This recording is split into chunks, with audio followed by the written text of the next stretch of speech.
Yes, hello everyone, and welcome to the second online conversation of co-thinking on Reminiscences of Contemporary Art.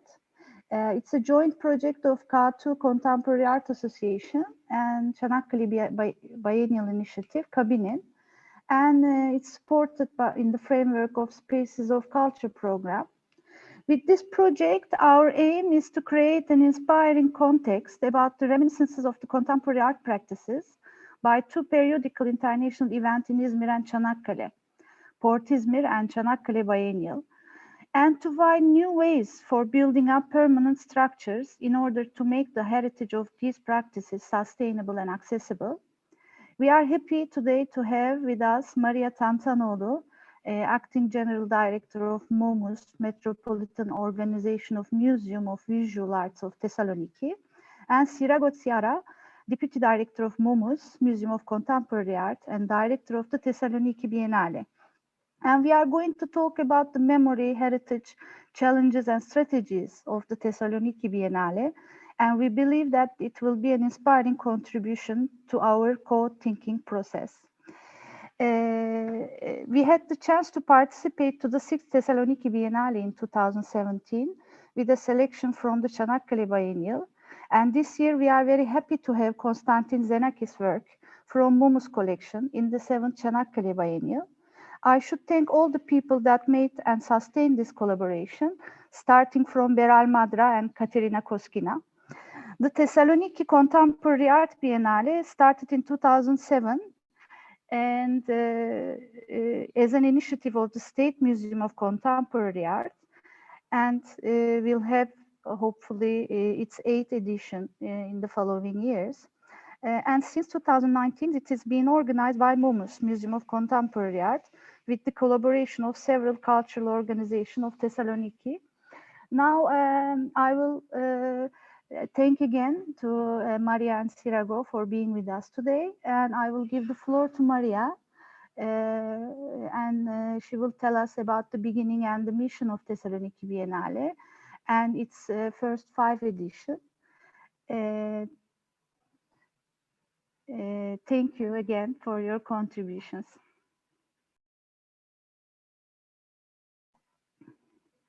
Oh, you should open the mic. Yes. Hello from Thessaloniki. Thank you for the invitation.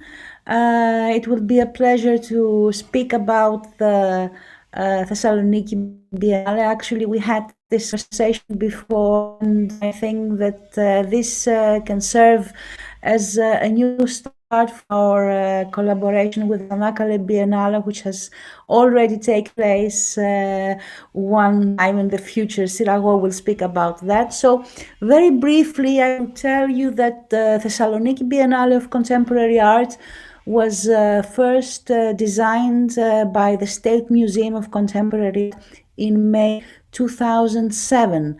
It was designed as a major international visual arts festival that would spread throughout the city, involving museums, universities, cultural institutions, and presenting experimental artworks, performances, actions from around the world. Organically integrated in the cultural life of Thessaloniki, the Biennale is now registered as one of the top 3, I would say, or top 2 major cultural events of the city, together with the Film Festival and the Dimitri Arts Festival. And it has started to be recognized abroad as well. Now, it is important to speak about the city, about Thessaloniki, because the biennials of contemporary art are always connected with one certain city.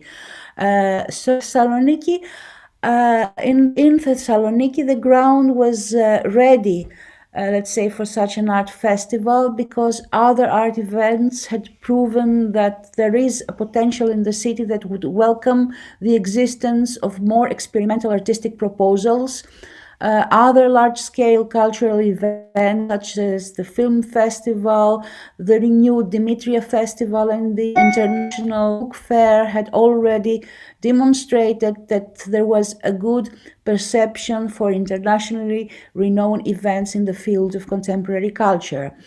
Moreover, in the following years, it became clear that the cultural policy of the municipality of Thessaloniki was guided by the position that the city, with its really big number of museums, approximately 40 museums in a city of 1.5 million,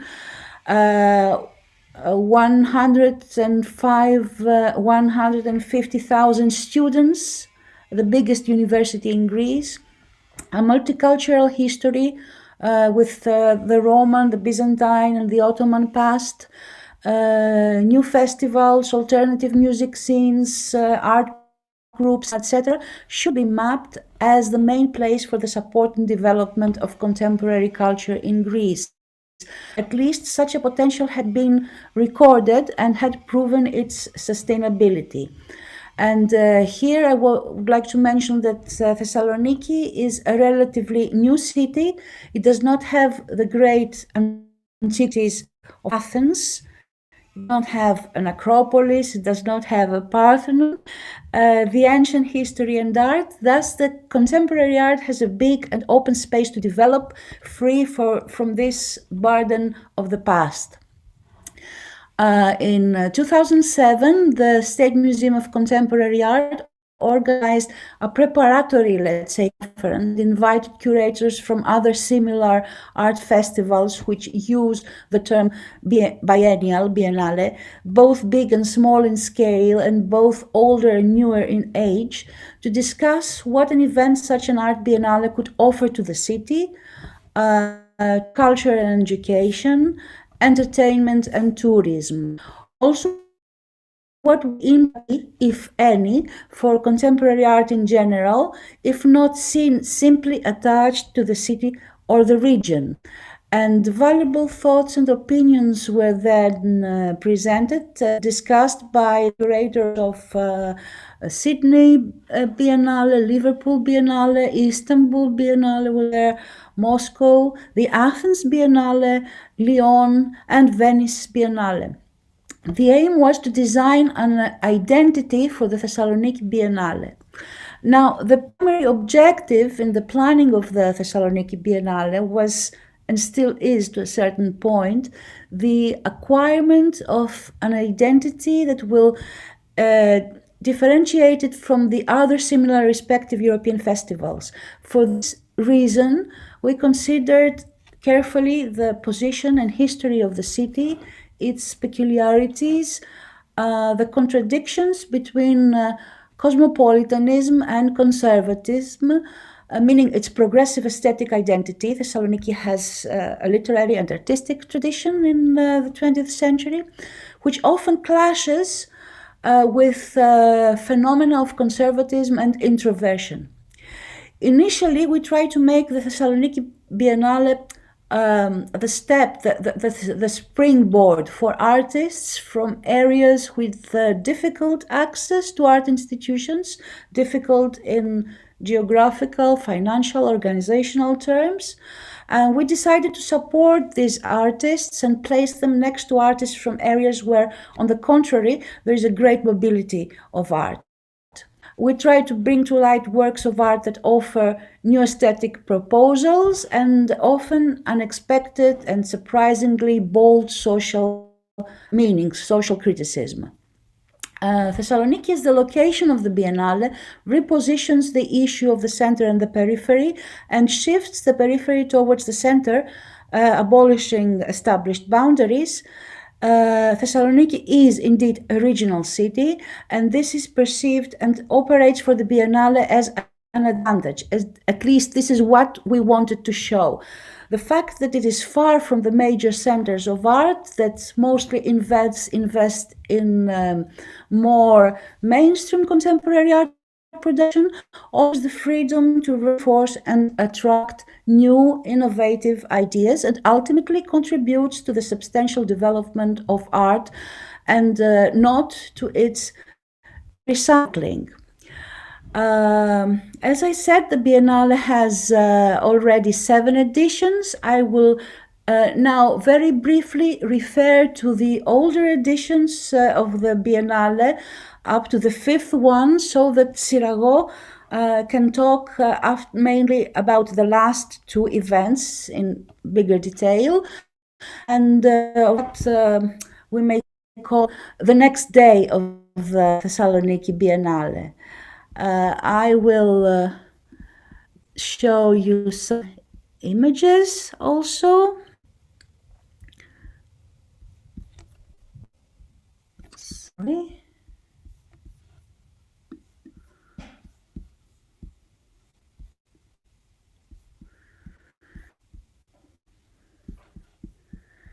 Okay. So,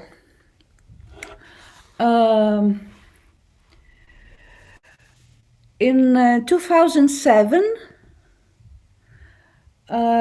we had the first Biennale of Contemporary Art under the general title Heterotopias. It is based on the text by Michel Foucault, and the curators were Katrin David, Jan Erik Lundstrom, and myself. This was the first edition.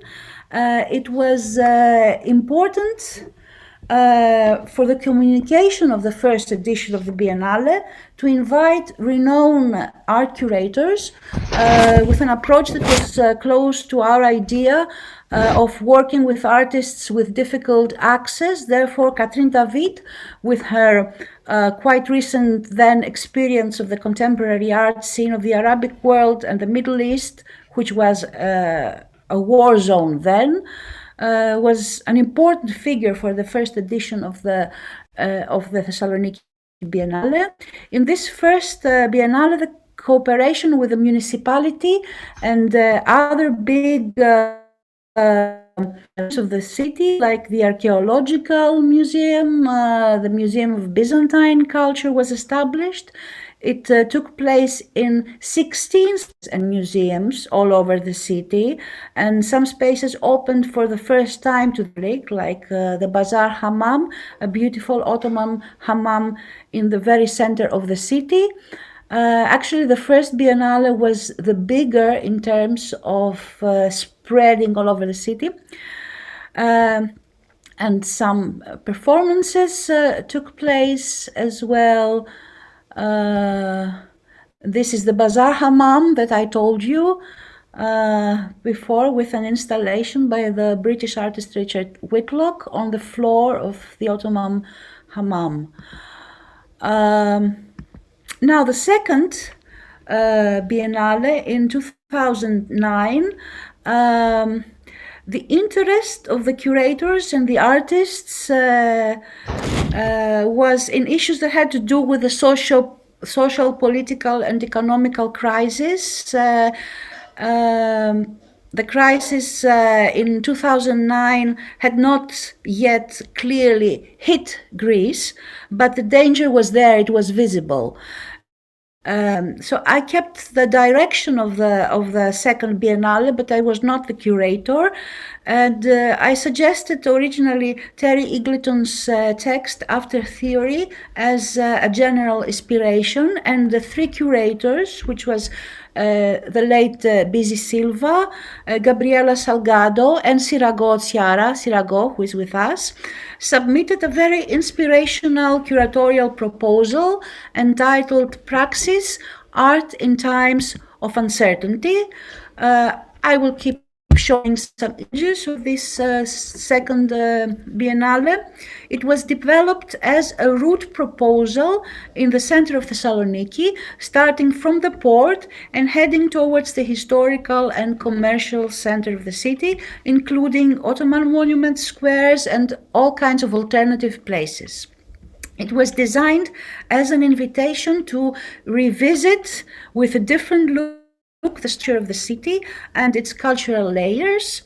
There were many artists from the African continent and Latin America, as the two curators were from Nigeria, BC Silva, and Argentina, Gabriela Salgado.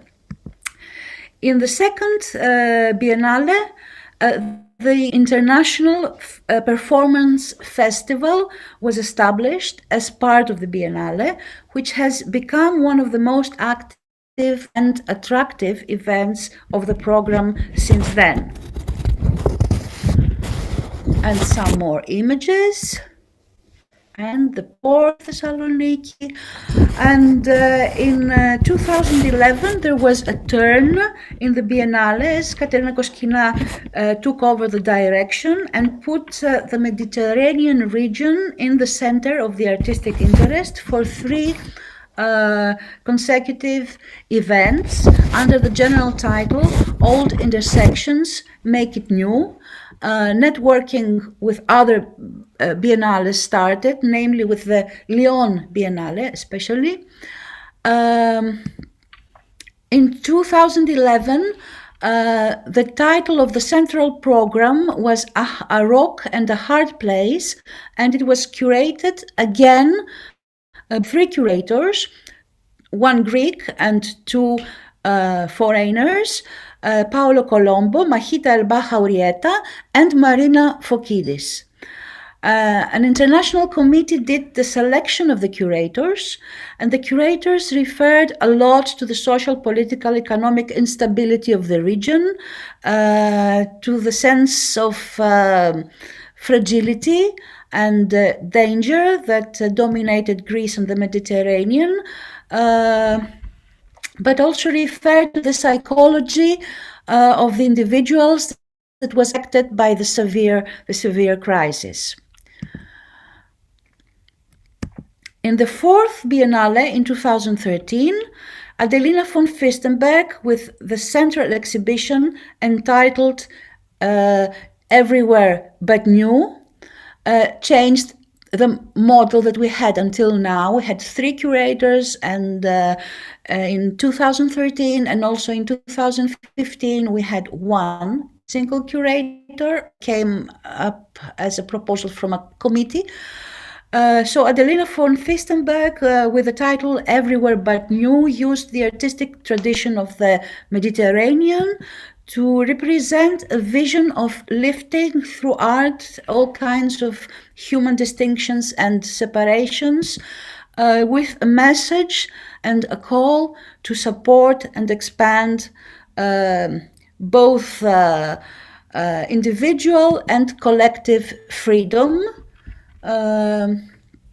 Again, the Biennale took place in many different places in the city, like the Yeni Zami, which you see here, and some other images. This is a map showing how the 4th Biennale was distributed in the city of Thessaloniki.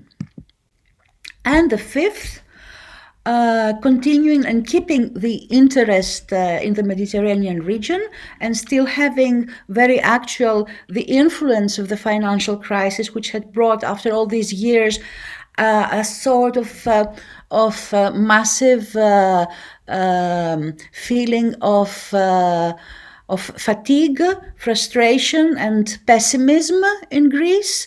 The curator Katerina Gregu presented the 5th Biennale in 2015, and her proposal for the central exhibition was titled Between the Pessimism of the Intellect and the Optimism of the Will, which was based on a phrase recorded by Antonio Gramsci in his letters from prison.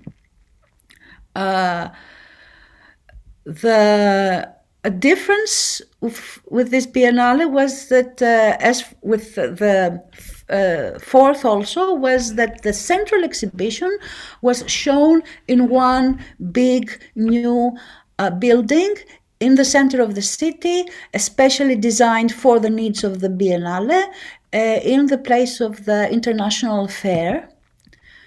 So you can see images of this central exhibition, but the parallel program still kept taking place in many different venues with a collaboration still of other museums and with the municipality. And here is a map again of this fifth biennial. Now, in 2017 and 2019, there is a new turn again in the organization of the Biennale, and the curatorial scheme changes, and Syrago Tsiara became the director of the two following events of the Biennale of 2017 and the Biennale of 2019. So thank you for listening. Up to now, this is what I wanted to say.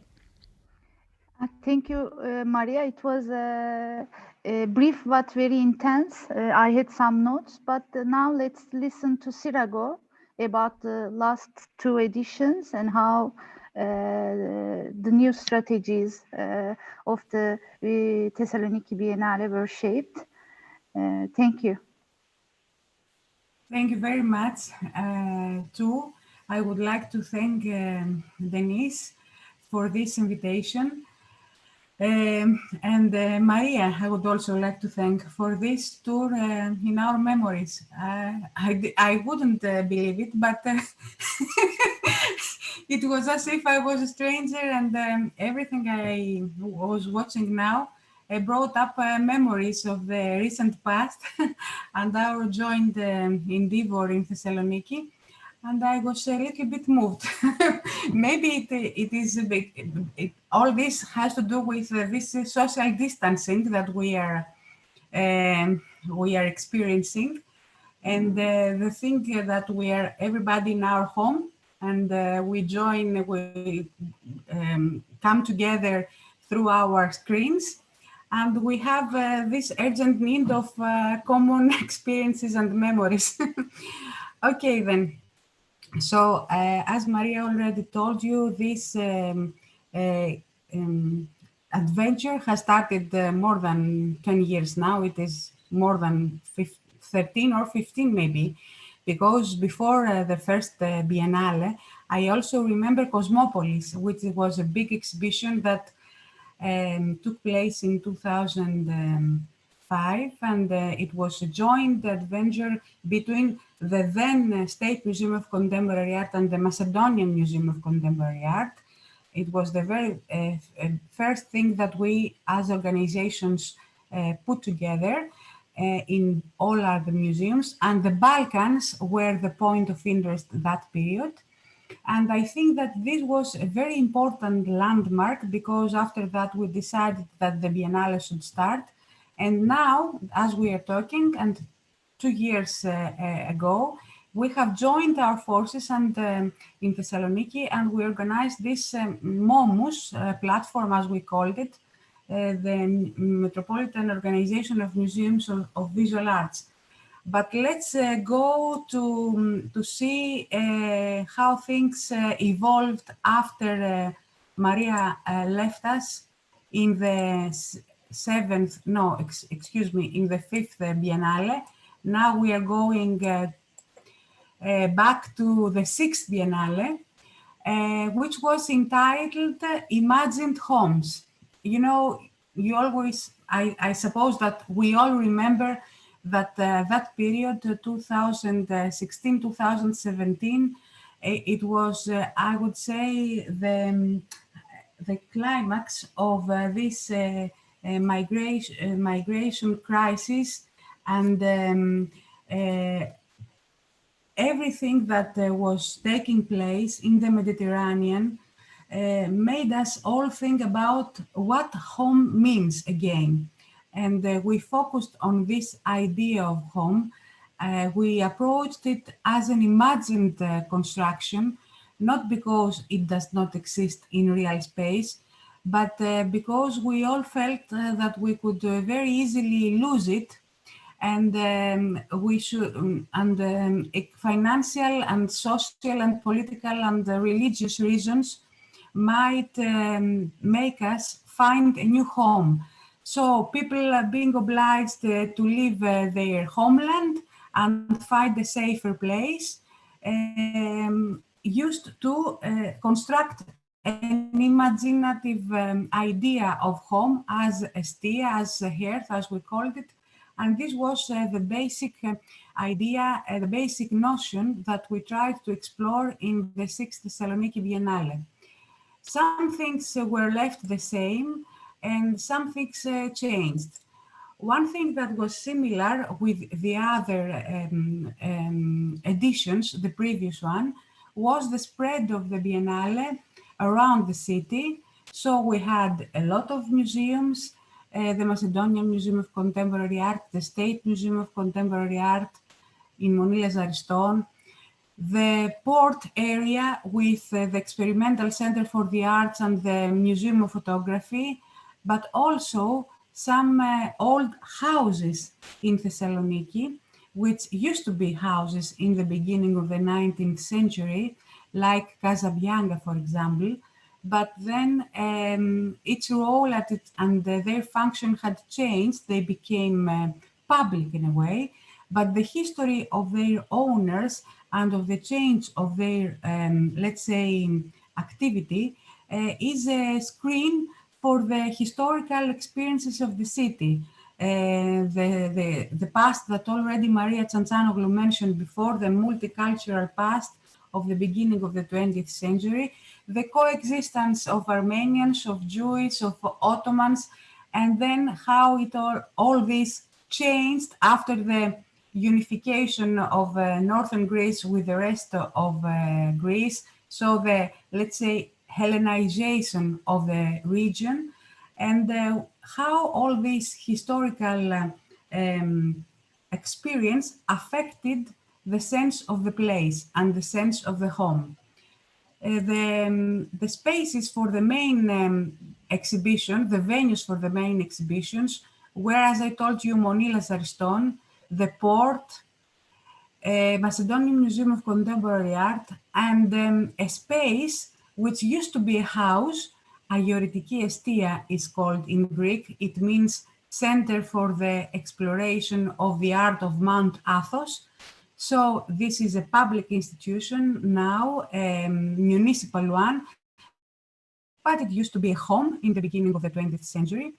What we did not talk about until now, and I would like to bring to our discussion, is the fact that Monilas Ariston, as the home of the Kostakis collection, was always one very basic venue for our Biennale. Our Biennale, Thessaloniki Biennale, always tried to make this historical connection between the basic collection, which is the collection of Russian avant-garde housed in Monilas Ariston, and how, in a way, it affected contemporary art. So big shows on Russian avant-garde were organized during the Biennale period, or we invited some contemporary artists to comment, to create, to get inspired from Russian avant-garde artists many times. One new thing about this Biennale was the curatorial scheme. We decided not to become introvert, but to, let's say, to invest on our own powers because of the financial crisis, because of the fact that the budget of the Biennale was almost 20% of the previous budgets. We had to find out ways how we could produce an important and meaningful festival with much less money. So one of the ways that we came through was that we united our forces. We collectively organized this Biennale, not only with the curators of the museum, but even with the educators.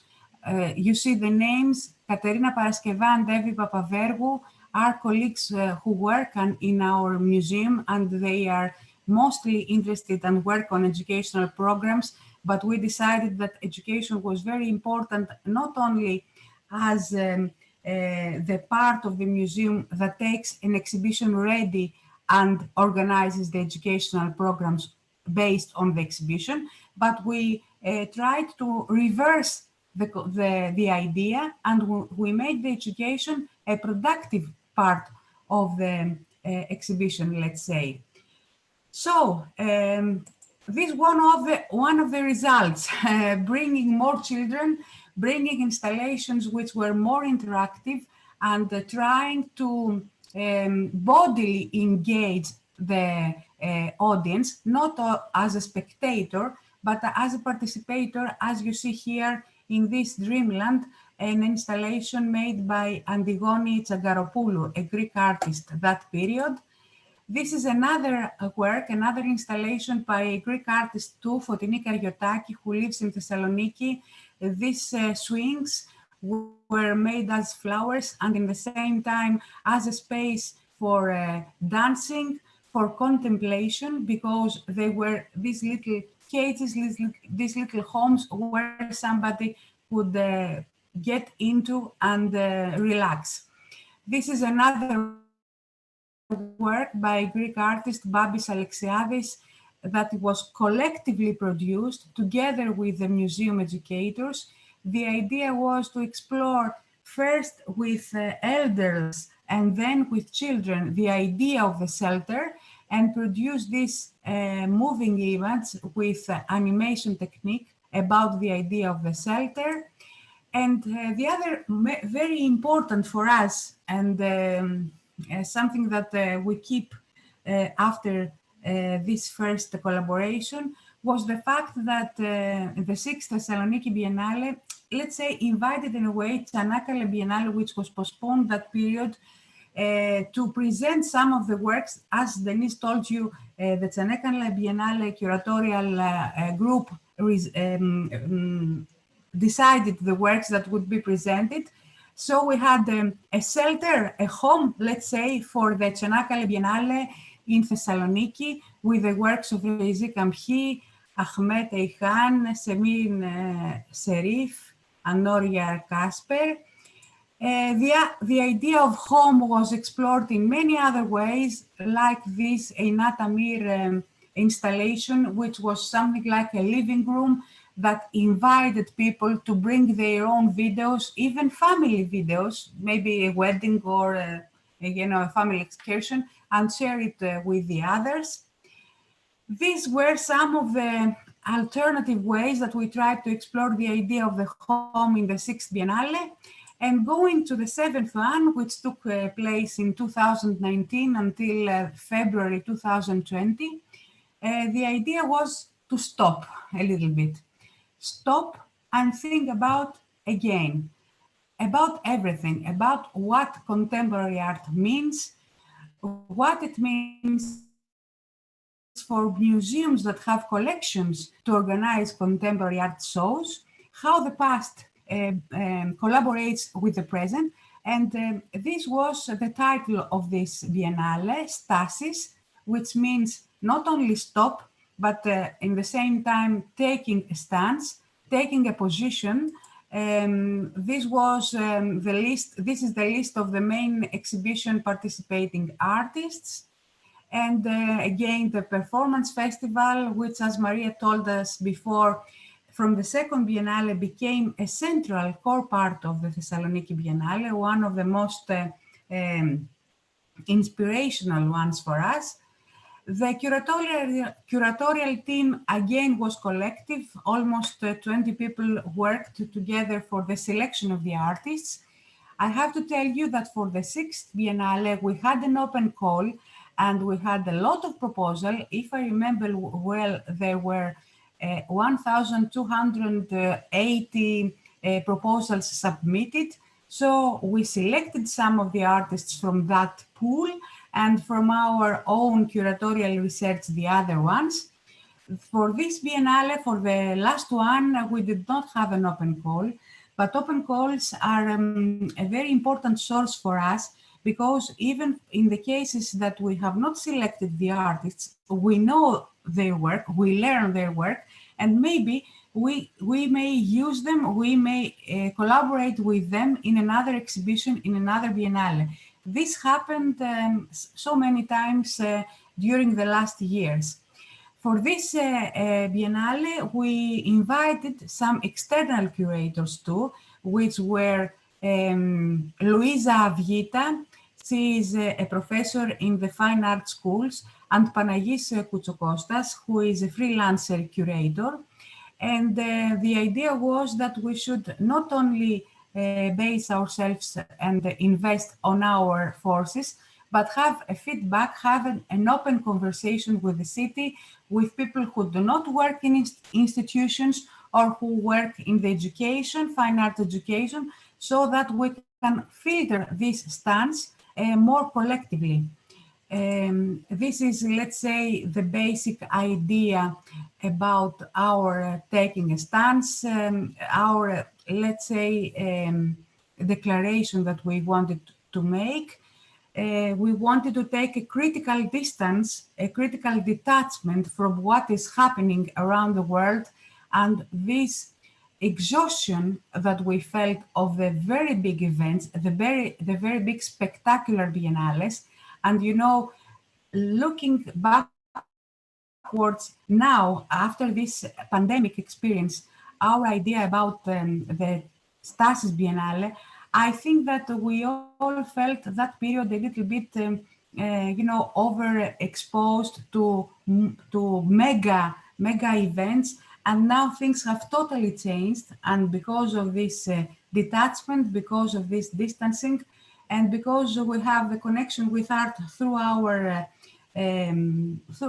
computer, all these things make us again redefining our position towards the way that we create festivals, art festivals, and the way that we consume them.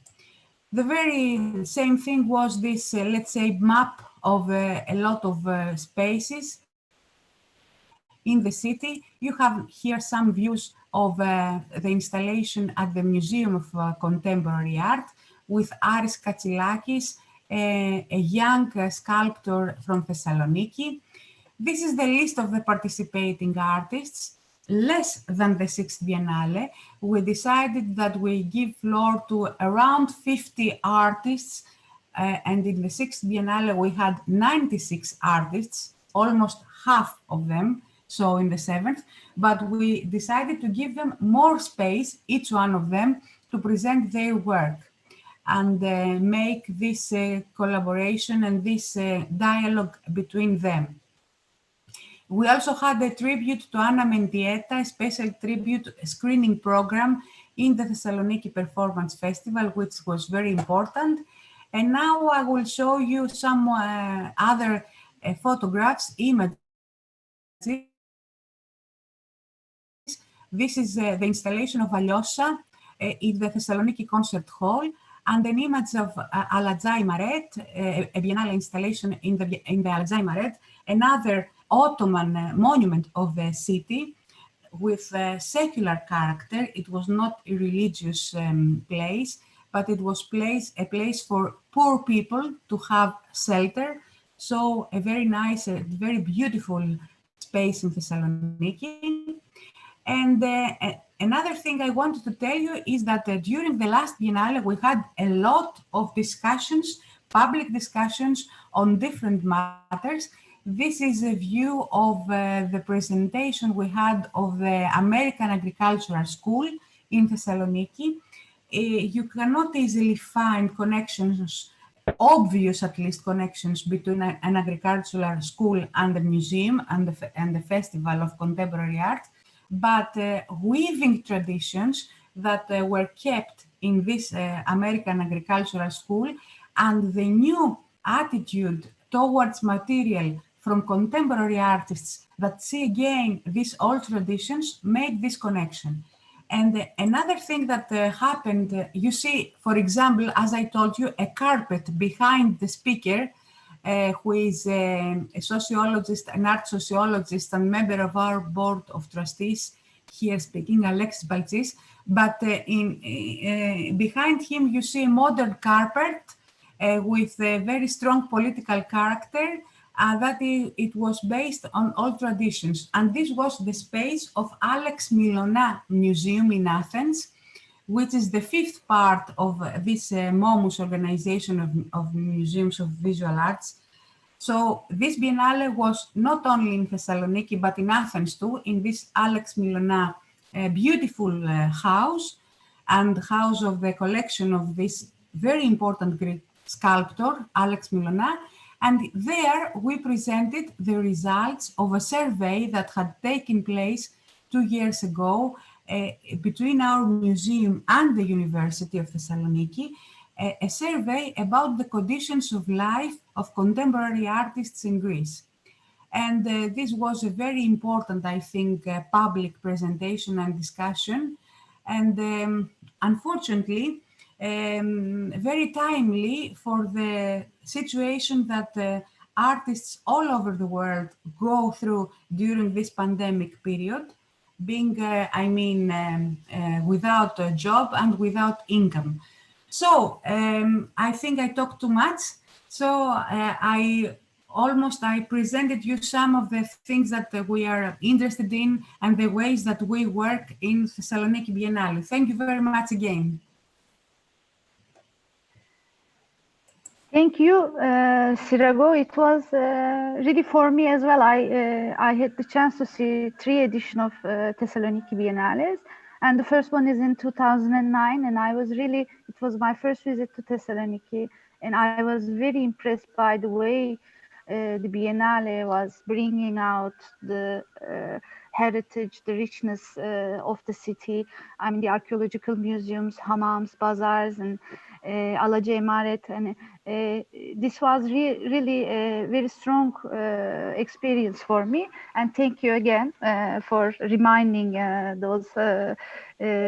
these experiences. There are important points. There were, for me, important points during your presentation. One, throughout all these years and all these presentations, we see how the Biennale changed its strategy. Like an organic, we can call body, who's mutating and evolving and changing and experimenting. I think this is maybe this is linked to what Maria told during her presentation about center and periphery, being outside of the established boundaries and established institutional central frameworks. So this gives you this freedom of experimenting, changing. So I find this interesting. And also the way you emphasize the geography. I mean, I found many similarities with what we are doing in Çanakkale and what K2 is doing, PortIzmir is doing in Izmir.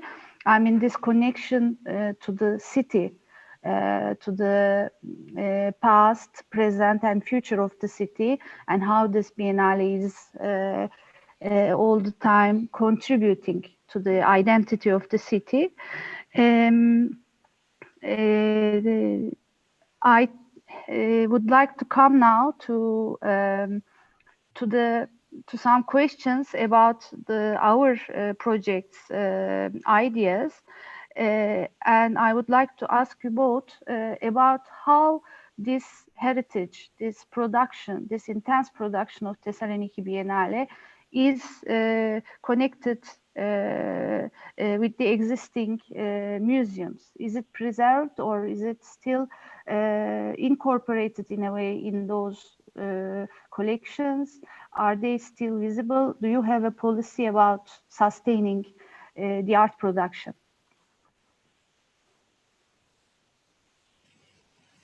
Maria, you would like to start, or whatever you want? You can start, Syrago, if you want. Okay. This is very interesting and very important, Deniz, the topic that you raise. What we have done and what we tried very hard during this last difficult years was to invest on the production of new works, not only for our collections, but because we believed that one of the missions of the Biennale is to invest and to assist artists produce new works. We don't believe that paying for the production of the work means that we own it, of course, but we tried very hard to keep some of the works in our collections. And I think that one very important aspect of the way that our contemporary art collections evolved is the Biennale, because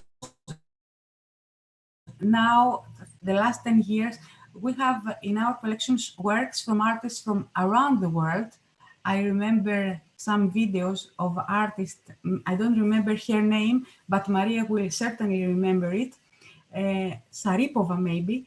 She had participated in the first Biennale with a very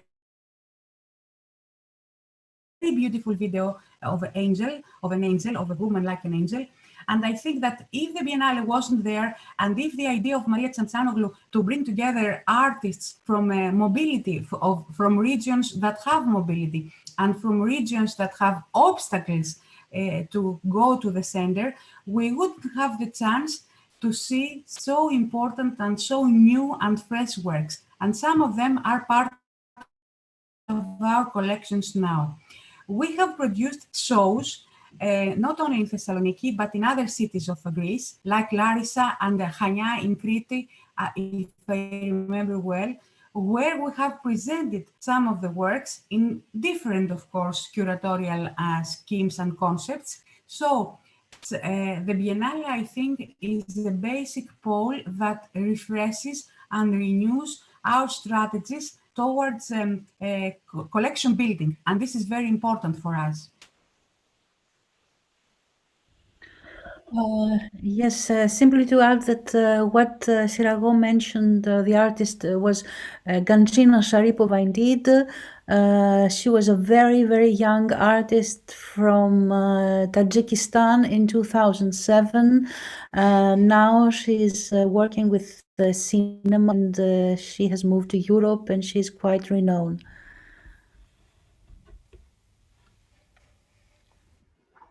Thank you. I think Ayşegül Kurtel has joined us.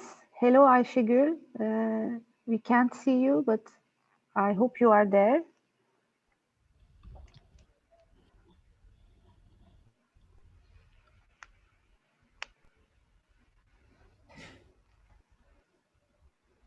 Okay. Let's see if she will be with us. I can maybe proceed with my second question. By the way, from YouTube, Daniel Valelakis is saying hello to you, to all of us. My second question is about the future. What are your plans, thoughts, referring to one of the titles of Thessaloniki Biennale, Art in Times of Uncertainty. Maybe this is the most uncertain period we are experiencing in our personal lives, in our in the art world, and what are your plans and how? Hello, Ayşegül. Hello, I'm sorry it took some time, but I was very excited watching and listening the conversation, and I just have I was so excited to see that we had very mutual intentions in contemporary art regarding the Thessaloniki Biennial and PortIzmir, as well as Deniz already mentioned. And especially, I took a few notes about when Maria was speaking. She said the Thessaloniki Biennial started at 2007. Coincidentally, it's the same year as we started the PortIzmir events. And of course, being the sister cities, when you are speaking of being the center and the periphery, it's the same with Izmir.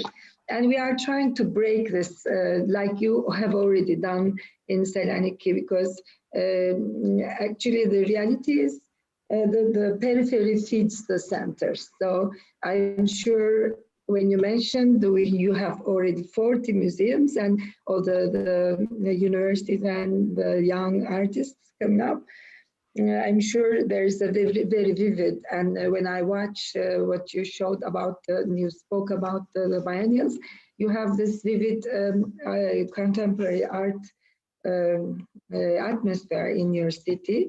And that's what's happening here in Izmir as well, and also in Çanakkale. So it's so good to see that you have also gone through more or less the similar problems and joy and success that we've been going through. So actually, I have not a question, but I really would like to, because more or less the same things happen in Turkey, in Izmir as well. So about the venues you were using in Thessaloniki, especially the first one you said, Maria, you used a lot of places in Thessaloniki, the hammams and museums and also all the other spaces. And actually it was in the first PortIzmir, we have ended using some spaces which haven't been haven't had any connection with art. And even some places people were just passing by and have not noticed. So through the PortIzmir one, we ended up using the spaces and things, some of the spaces ended up being used as an art space after this event also. I was wondering if in Thessaloniki, a similar thing happened with all these different spaces you've used. Did you just use the spaces? And of course you used some special art spaces, but I believe you used some spaces which have not been art spaces before. So did things change with these spaces after you've used for these events? Did they, have they been assigned to be art spaces after these events? Well, yes, thank you. Actually, it was our idea from the very beginning that the Biennale should spread all over the city. Thessaloniki is not a very big city, so this is quite possible to happen. And also our idea from the very first moment was to collaborate with other institutions. So I mentioned big museums like the Archaeological Museum, the Museum of Byzantine culture, but also with smaller museums like Syrago mentioned the Agioritiki Estia, the place for the research of the Holy Mountain, art Holy Mountain. This is a small museum actually, but which had not really shown contemporary art, I think, before the Biennales, before we offered this proposal for collaboration, which they accepted with pleasure. So this is what happens with the other institutions.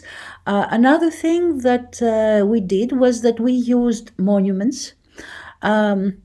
We used, for example, the Bazaar Hammam in the center of the city for the first time. We opened it for the public.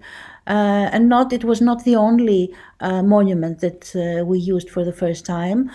So this, the Yedik Kule, the old prison of the city, which is a notorious building,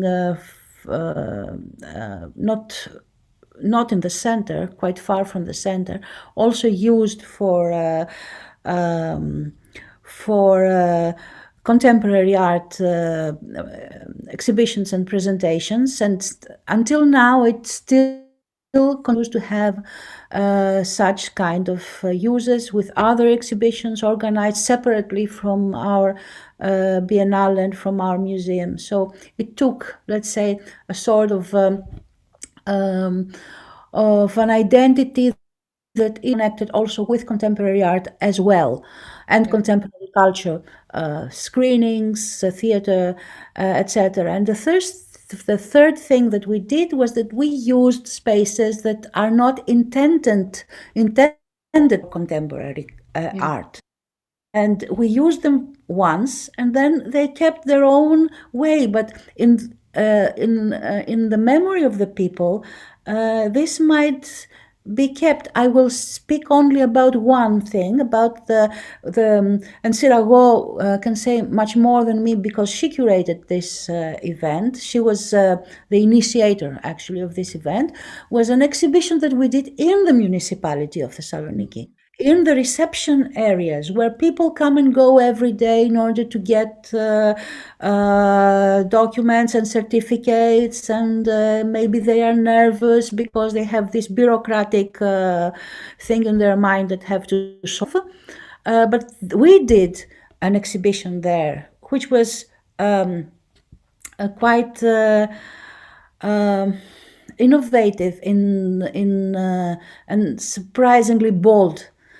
Because we presented queer culture in the very center of the municipality, and I will close saying that the role of the city, the role of the municipality, is really, really, really very, very important for the organization of the Biennale. It has to be supportive, and apart from the artistic proposals that the Biennale conveys, like with new aesthetic ideas and messages, social, political messages, criticism, etc.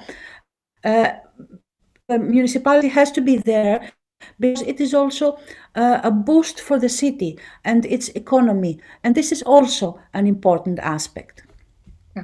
Exactly. I totally agree with you. And also, I have this note that you said for the 5th biennial, there was a special venue built for biennial, which is a big success that you have urged this come to reality. So I was also wondering if this was built by the local administration of the municipality or the state.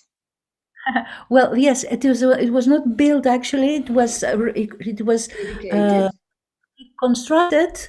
The building was and still is in a good condition. It is part of the International Fair buildings, pavilions, and it was used for two biennales as the main central space for the exhibition, for the central exhibition, and it was reconstructed inside the interior of the building, following the needs of each exhibition. So this place only 2 times. Then. Sorry. So this space is basically dedicated to the biennial. Is that correct? And between the biennials, probably they show always the contemporary art. Is like does it work like an art center or exhibition space when you don't have the biennial? Yes, maybe Syrago would like to answer this. How this pavilion, the Pavilion of the Nations, it's called, in between the Biennale was not used as an art space. It was used as a pavilion for commerce and for congresses, for international congresses. But this whole area of the fair is going to be reconstructed, and we don't know which will be the uses of the buildings and the new buildings that are going to appear there.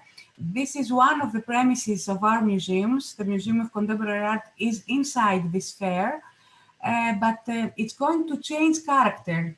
It's going to be a park. There is going to be a park there, and of course an exhibition space too. But the other thing I want to tell you is to add to what Maria told before, is that this exhibition we had organized in the 5th biennial. It was called Identialterity, and Theodoris Markoglou and myself, we curated this program. And the idea was to talk about sex and talk about identity, sexual identities, and the right of every person to self-identify and show his or her sexuality and gender identity inside the municipal hall, with something that was difficult and even inimaginative for some of the artists who participated in other countries and in other cities. I remember very well that together with us was Slava Mogutin. He is an artist from Russia, and he lives in USA, and he was forced to leave his country because of his homosexuality and his identity. And he told us that something like that would not easily happen even in New York. Okay, let's say that, as Maria told before, we use different strategies. Some of the spaces are for art, but for different periods. Some of the spaces are not devoted to art at all. And the other thing I wanted to add is that we go public sometimes. I mean, to the squares of the city, the parks of the city. This is a very important venue, let's say, for performance art. And even in the sea, for example, in the second Biennale, we had an honored artist, Lida Papakonstantinou, and we presented her performances on the surface of the sea, which was something difficult technically, and I think it was very important for the memory of the port, because it had to do with the memory of the city. The work had to do with the cemeteries that exist in Thessaloniki from the First World War and the cemeteries of non-Christian populations. So it was a very interesting work. We try so to there's no limit for spaces when you do contemporary art. You can use everywhere. Yeah. We even used some walls as surfaces for projections inside the port and in other spaces, even in the airport. I remember sometime in the airport, inside the airport. I don't know if it has really changed. I mean, some things have changed in the artistic life of the city. A lot of groups of younger artists, of curators, of musicians have appeared in the last years, in the last decade, and they, let's say, try to find alternative ways to present their work. I think that the Biennale has helped a little bit in that direction. Yeah, I'm sure it makes a great change at the understanding of the audience as well. So, yeah, these events are so important, not only for artists to show their works, but also on the other side for the audience also, especially in a city like Thessaloniki and Izmir. Especially in Izmir, we did not have that tradition of exhibitions a lot. In Çanakkale as well, I suppose, very common. And then for audience to see artworks of important artists on the streets while they're just passing by, it's like a marriage. That was what we named the first PortIzmir, Marriage and Desire, referring to, you know, these new understanding of art coming into the city. And then we were expecting if that would create a desire, and we saw it did. So that was why we kept on doing PortIzmir as well. It's not a biennial, so we don't do it every 2 years. That's a big courage as well. So I congratulate you, and also CABININ in Çanakkale, Deniz and Seyhan. 2 years is a short time to reorganize huge events, you know, every 2 years. So then it needs a big team also. When I heard Syrago saying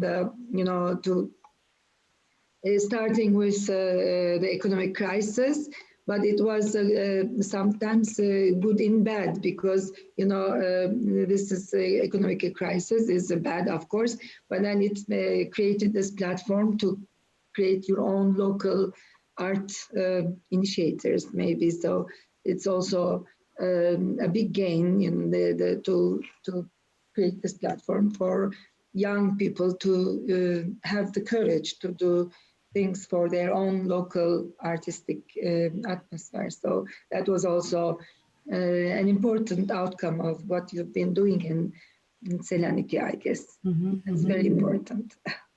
now that you were talking, Arishagul, I heard about desire. You told this word, and I think that if we do together something in the future, and I would like very much to Yes, me collaborate too. with you. Yes, we should do it. Desire and loss maybe are two of the notions that unite us, Izmir and Thessaloniki. Yes. Yes, now we have the topic of the event, so we have to have the event, do the event.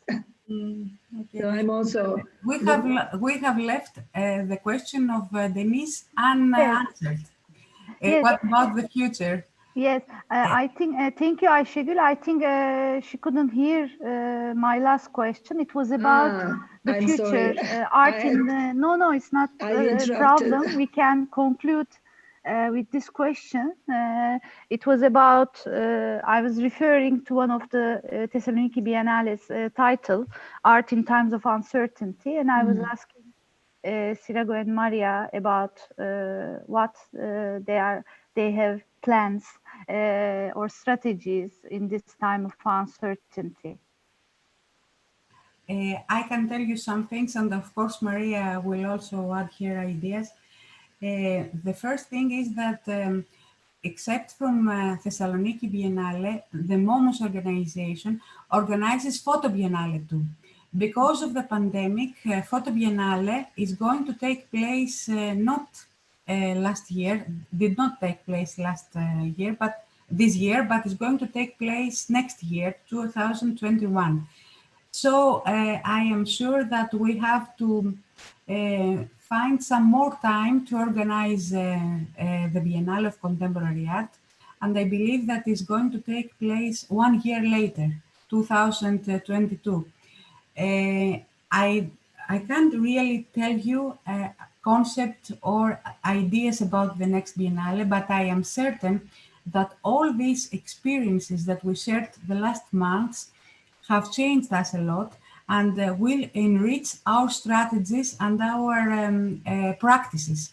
For example, one thing that we did during the pandemic and we keep on doing right now is that we organize this kind of discussions like you organize now based on some works of our collections, for example, and we had a 1 hour and 1 hour and a half discussion with people whoever wanted to participate, and we shared our opinions and our ideas and feelings on contemporary artworks. There were not a lot of them, maybe 4 or 5 for each meeting. I think Together We Look is the name of the program. I think that this practice will be with us for more, even if the pandemic finishes and we can meet together in person and in life. I think that with these strategies for online connection of people from all around the world is something very human and very meaningful for people, for community building, for people feeling that they are together. And I think that this is one of the practices that we will keep for the Biennale too. This is something that I have in mind. Yeah, Um, it's a very good idea. Well, as Syrago said, all the experiences, aesthetic, theoretical, working, organizational experiences, both good and bad.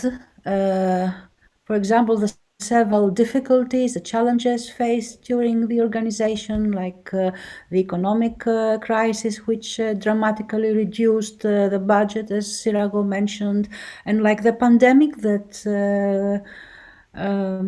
we're living now in. All these are seen as an accumulation of experience that helps the Biennale finally to improve, to become better.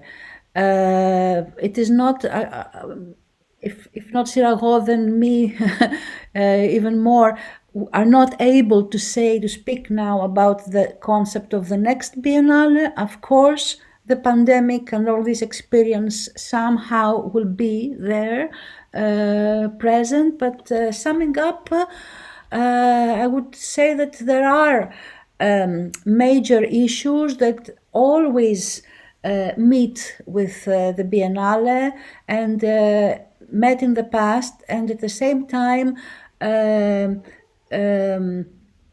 we put them in perspective for the future. For example, to increase the participation of the public, of the visitors. This is always an objective. We're never happy with our visitors. We want them more and more. To give access to more people from different social groups. This is also important. And of course, to increase possibilities offered to artists themselves. And we will keep working for stabilizing those characteristics that give the Thessaloniki Biennale an identity, both for the organization itself and for the city of Thessaloniki, characteristics that in a way differentiate the Biennale from other similar events, make it distinctive, but at the same time make it an equal member of a network of contemporary art, which we definitely hope that Çanakkale and the Thessaloniki Biennale will have some kind of network together. It will be very, very important. Thank you very much. Thank you all. Thank you, everyone. And Ayşegül, thank you also for your contribution. And yes, I mean, we strongly hope that there will be new connections between Thessaloniki, Izmir, and Çanakkale. And thank you for your, I would say, optimistic projections about the future. I think this is a strong motivation to think that all these obstacles and challenges have also the potential to improve us. We also believe in it. We are also constantly exposed to uncertainty, to crisis in this geography. So it was inspiring to share, to see our similarities and to hear about your experiences. Thank you very much for being with us. And thank you for the listeners. And if there is no question asked through the YouTube broadcast, but if we have more questions, we will most definitely contact you. Thank you, and Thank you all the best to all our colleagues and friends in Thessaloniki. Bye-bye. Thank you very much. Thank you. Thank you for the invitation. Thank you. Yeah, thank you so much for being a part of this wonderful discussion. And I have this, as Deniz says, the optimistic motivation for further collaborations, and that I would be very, very excited to do things together. And I have this feeling we will have big success all together. Women power. Thank you. Stay safe, healthy, and optimistic. And hope to see you very soon. Me too. I want to come so much. And yes, we should organize meetings in Thessaloniki, in Çanakkale, and in Izmir in person. I hope this whole pandemic will finish up soon, and we go back to our Mediterranean habits to come together and enjoy it. And kissing. Thank you. Bye-bye. Thank you. Bye-bye. Thank you very much. And thank you, Deniz, for this wonderful connection. You're welcome. It was a pleasure. Thank you.